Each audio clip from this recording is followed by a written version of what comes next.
Assalamualaikum warahmatullahi wabarakatuh. Perkenalkan, saya Hafizah Widatul Umah, NIM 202410102095 dari kelas Data Mining B, akan mengerjakan tugas modul 6 Key Means Data Mining Praktikum. Jadi di sini terdapat soal, yaitu kita diminta untuk melakukan clustering pada dataset IRIS dengan langkah-langkah yang sudah dijelaskan di sini.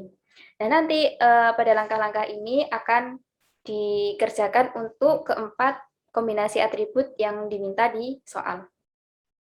Nah, sebelum melakukan clustering pada dataset IRIS, sebelumnya kita sudah menyiapkan beberapa library yang diperlukan di sini, kemudian kitaran, dan selanjutnya di sini juga saya mengupload data iris CSV di sini. Setelah sudah diupload data iris CSV-nya itu, kemudian kemudian dibuat data frame dan ditampilkan untuk 5 data teratas pada data yang ada di iris.csv ini. Nah, selanjutnya masuk ke kombinasi atribut yang pertama, yaitu sepal-length dan sepal-width. Jadi pertama-tama kita akan membuat data frame pada data di sepal-length dan sepal-width ini dan dimasukkan ke atribut baru dengan nama df_slsw. Kemudian ditampilkan untuk 5 data teratas, dan di sini sudah ditampilkan 5 data teratas pada sepal-length dan sepal-width menggunakan data frame. Dan selanjutnya langkah pertama yaitu normalisasi min-max. Jadi di sini kita akan menormalisasi data-data pada sepal-length dan sepal-width ini supaya rentang nilai yang ada di sepal-length dan sepal-width ini tidak terlampau jauh gitu. Jadi kalau kayak gini kan di sini ada 3,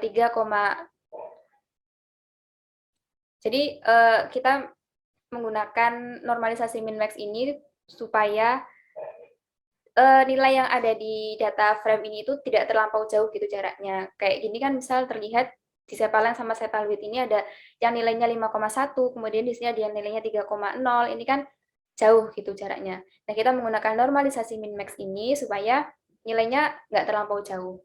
Di sini menggunakan fungsi yang fungsi pada scalar, yaitu min-max scalar, dan dimasukkan ke atribut baru dengan nama scalar ini. Dan selanjutnya menggunakan fungsi fit, di-fitkan data pada sepal-length ini yang nantinya fungsi fit ini akan menghitung nilai maksimum dan minimum pada setiap kolom yang ada di sepal-length ini.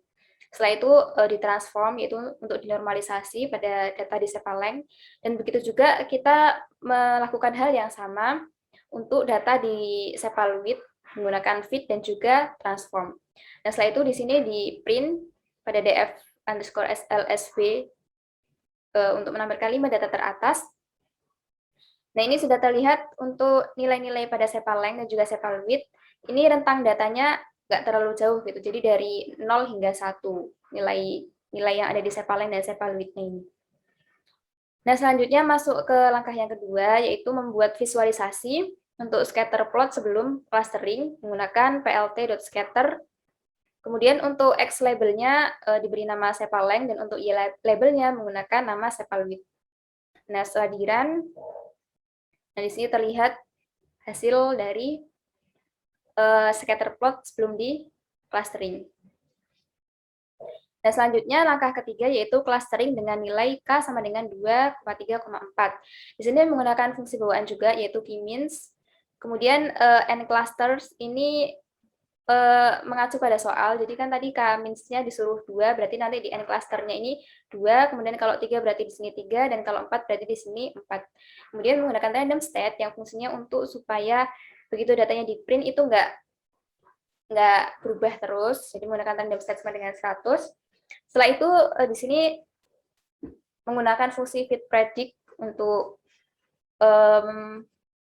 data di sepal-length dan sepal-width, kemudian dimasukkan ke variabel dengan nama pred_k2. Ini untuk yang k-nya 2. Untuk yang k-nya 3 dimasukkan ke variabel dengan nama pred_k3, dan untuk yang k4 juga dimasukkan ke variabel dengan nama pred_k4. Nah, setelah itu di print untuk masing-masing clustering dengan nilai K2, 3, 4. Nah, di sini untuk yang K-nya 2 terlihat ada 2 kelas, ada 2 clustering gitu. Jadi ada 0 dan 1 karena K-nya 2. Untuk yang K-nya 3 di sini ada 0, 1, 2 karena K-nya 3, dan untuk yang K-nya 4 di sini ada 0, 1, 2, 3 karena K-nya itu adalah 4. Nah, setelah itu langkah yang keempat yaitu menghitung nilai sentroid. Di sini memanggil data frame SLSW. Setelah itu nanti menggunakan fungsi cluster centers. Ini untuk menghitung nilai sentroid pada cluster kedua. Kemudian kita run. Nah, di sini untuk yang cluster ketiga juga sama, menggunakan cluster center. Untuk cluster yang keempat juga menggunakan cluster center. Hanya saja bedanya di ininya. Kan ini memanggil variabel milik pred underscore K2, ini milik pred underscore K3, dan ini milik pred underscore K4. Nah, setelah di print, terlihat di sini hasilnya untuk cluster 2 ini ada 2 baris, dikarenakan tadi kan ada di sini ada 0 sama 1, jadi ini ada 2. Kemudian di sini untuk cluster yang ketiga ada 3 baris, karena di sini tadi untuk clusteringnya itu ada nilai 0, 1, dan 2, jadi ada 3 nilai. Begitu juga untuk yang K4, di sini ada dari 0, 1, 2, dan 3, jadi totalnya ada 4. Jadi di sini ada 4 baris. Nah, selanjutnya langkah keempat yaitu scatter plot setelah clustering. Dan di sini kita akan memvisualisasi menggunakan scatter plot yang udah di clustering. Pertama-tama menggunakan fungsi plt.figure fix size sama dengan 15,5. Jadi fungsi dari ini itu untuk mengubah size dari gambarnya. Jadi di sini lebar kali fix size sama dengan 15,5 ini adalah lebar kali tingginya menggunakan inci. Berarti ini lebarnya 15 inci dikalikan tingginya 5 inci. Setelah itu menggunakan plt.subplot untuk masing-masing K-nya. Masing-masing K. Ini kan untuk K2, ini untuk K3, kemudian ini untuk K4. Ini untuk K4. Nah, ini di plt.subplotnya ini masing-masing tuh nilainya ada 1,3-nya di awal. Ini ada 1,3, ini ada 1,3, dan yang ini juga ada 1,3. Ini ada 1,3. Nah, apa fungsi dari nilai 1,3 itu? Jadi fungsinya itu adalah untuk membuat visualisasi gambar plotnya, subplotnya, gambar scatter plotnya itu menjadi dalam satu baris 3 kolom gitu. Jadi misalnya ini ya di run, kalau di run, nah ini kan ada tiga buah scatter plot dalam satu kolom. Jadi 3 baris dalam satu kolom, nah itu dituliskan dalam bentuk seperti ini, plt.subplot 1,3, ini juga 1,3, ini juga 1,3. Kemudian angka di belakang 1,3 ini kan ada 1 di sini, terus di sini ada 2, ini ada 3.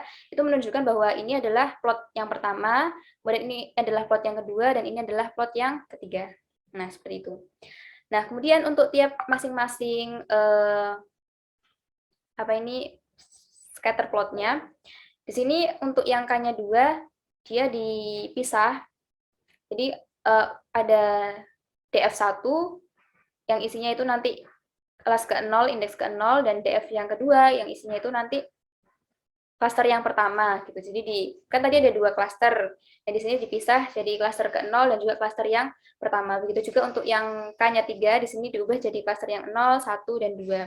Begitu juga untuk K yang keempat, K4 itu juga diubah menjadi klaster 0, 1, 2, dan 3. Jadi dipisah-pisah.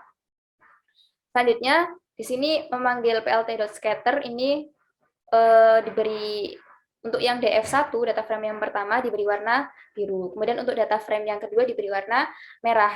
Selanjutnya juga memanggil untuk fungsi centroid. Jadi untuk centroidnya itu nanti di cluster centernya ini atau centroidnya itu menggunakan warna hijau di bagian bundaran plotnya itu. Nah, selanjutnya untuk X labelnya diberi nama sepal-length dan Y labelnya menggunakan sepal-width. Kemudian menggunakan fungsi plt.legend ini untuk menampilkan keterangan untuk DF1, DF2, dan centroid. Begitu juga untuk yang K-nya 3 dan juga K-nya 4 itu sama, hanya saja di sini kan tadi ini ada 3 bagian, dibagi menjadi 3 bagian. Jadi tadi yang awalnya di sini warnanya cuma biru, merah, sama hijau, Di yang K-nya 3 diberi warna tambahan yaitu abu-abu, biru, merah, abu-abu, dan hijau. Begitu juga untuk yang K-nya 4, berarti nanti ada warna tambahan baru yaitu ungu atau purple yang ditambahkan di warna-warna yang sebelumnya udah ada gitu. Jadi itu perbedaannya, sama di PLT Legend-nya ini juga ditambahi. Kan tadi di sini DF1, DF2 Centroid. Kemudian nanti yang di K3 berarti DF1, DF2, DF3 sama Centroid. Begitu juga untuk yang K4 berarti DF1, DF2, DF3, DF4 dan Centroid. Nah, setelah diran hasilnya itu adalah seperti ini. Nah, jadi ini untuk yang K1, ini untuk yang K2, dan ini untuk yang K3. Jadi di sini ini ada yang hijau, ini adalah sentroidnya atau titik tengahnya. Kemudian DF1-nya warna biru, DF2-nya warna merah, DF3-nya warna abu-abu, dan DF4-nya warna purple. Ini udah terlihat pengklasterannya ya. Di sini ada klaster DF1 berkelompok sendiri, kemudian klaster DF2 juga berkelompok sendiri, dan begitu seterusnya. Nah, untuk yang atribut lainnya, kombinasi atribut lainnya, yaitu sepal length dan petal width, kemudian sepal width dan petal width, dan juga petal length dan petal width, itu caranya sama.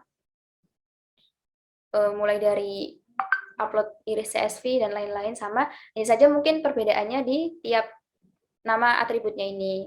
Kalau sepal width dan petal width, berarti nanti yang dimasukkan adalah nama sepal width dan petal width. Kalau misal nama kombinasi atributnya adalah petal length dan petal width, berarti nanti yang dimasukin juga petal length dan petal width. Jadi itu sama, tinggal di repeat.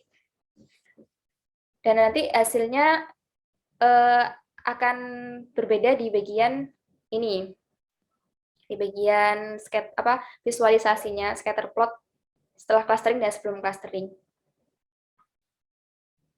Nah, kemudian masuk ke soal berikutnya, langkah berikutnya yaitu analisalah perbandingan scatter.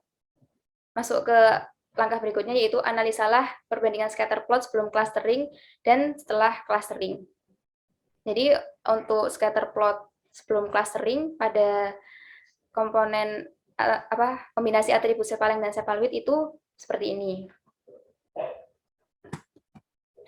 Ini itu sebelum clustering bentuknya seperti ini, dan untuk yang setelah clustering bentuknya itu seperti ini. Ini untuk yang komponen atribut yang pertama, sepal length dan sepal width.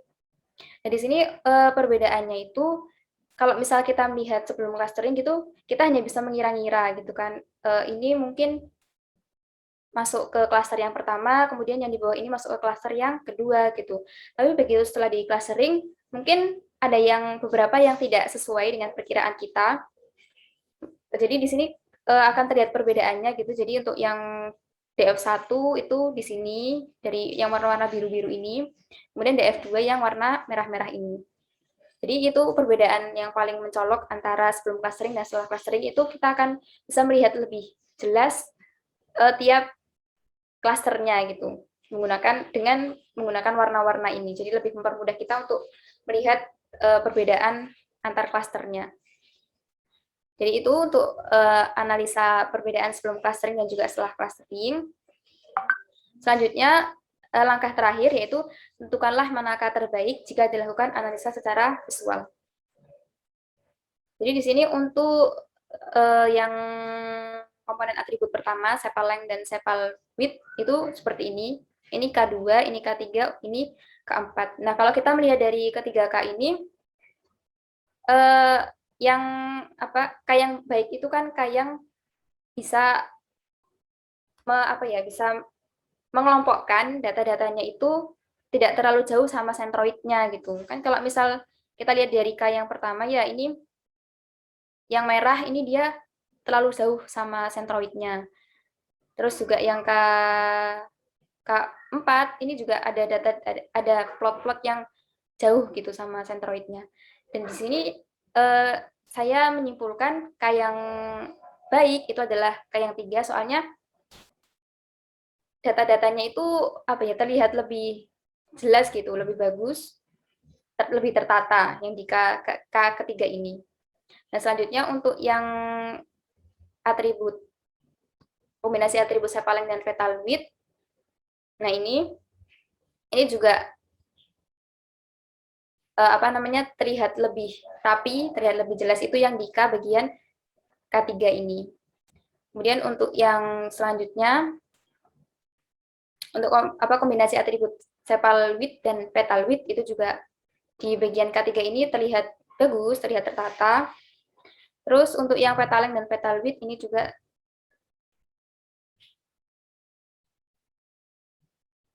petal length dan petal width. Nah, ini sebenarnya di sini yang di bagian K2 ini juga bagus. Dan di bagian K3 ini juga terlihat masih bagus gitu. Jadi untuk keseluruhan bisa disimpulkan untuk K yang bagus, lebih bagus itu ada di K3. Tapi sebenarnya untuk melihat K-nya ini kita harus melihat di setiap komponen kombinasi atributnya masing-masing gitu. Jadi nggak bisa dipukul rata untuk tiap kombinasi atribut itu yang bagus yang mana itu sebenarnya tidak bisa dipukul rata. Namun untuk yang di kombinasi atribut yang ada di sini rata-rata yang bagus itu adalah milik K3 gitu. Nah, sekian penjelasan mengenai tugas modul 6 K-means data mining praktikum. Cukup sekian dan mohon maaf apabila ada salah kata. Assalamualaikum warahmatullahi wabarakatuh.